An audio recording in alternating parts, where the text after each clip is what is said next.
Hello hi welcome to మన kitchen. ఈరోజు మనం చేయబోయే ఆలూ ఫ్రై. ఒక ఉల్లిగడ్డ కోసుకొని ఒక ఆలుగడ్డ సన్నగా తరుముకోవాలి. కలిమాకు, అల్లం వెల్లిగడ్డ, పసుపు, ఉప్పు, కారం అన్నీ వేసుకొని ఉల్లిపాయలు వేగిన తర్వాత ఆలుగడ్డ సన్నం తరిగి వేసుకోవాలి.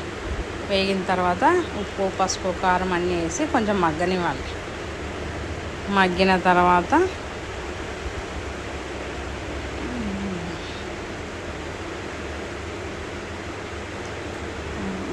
బాగా కలుపుతూ ఉండాలి. తర్వాత ఒక నిమ్మకాయ, అంత అయిపోయినాక ఒక నిమ్మకాయ సగం నిమ్మకాయ రసం పిండుకోవాలి. ఎంత బాగుంటుందో. ఆలు ఫ్రై రెడీ. ట్రై చేసి చూడండి మీకు నచ్చినట్టయితే. ఓకేనా. ఇంకో రెసిపీ మనము ఇప్పుడు చేసుకోబోయేది పకోడీ, ఉల్లిగడ్డ పకోడీ. ఉల్లిగడ్డ పకోడీకి కావాల్సినవి ఒక ఉల్లిగడ్డ కట్ చేసుకొని పెట్టుకోవాలి. కరివేపాకు ఇలా సన్నగా తరిమి పెట్టుకోవాలి. కొంచెం జీలకర్ర,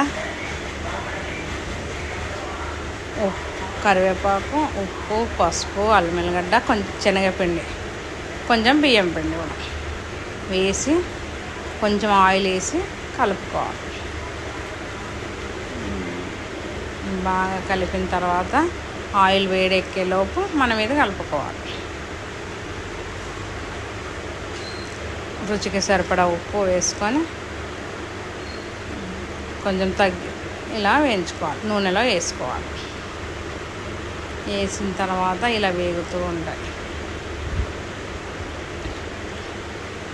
పెద్ద మంట, చిన్న మంట పైన బాగా వేగనివ్వాలి పకోడీని. తర్వాత మంచిగా వేగిన తర్వాత తీయాలి.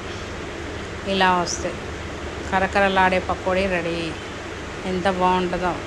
మీకు నచ్చినట్టయితే షేర్ చేయండి, లైక్ చేయండి. బాయ్.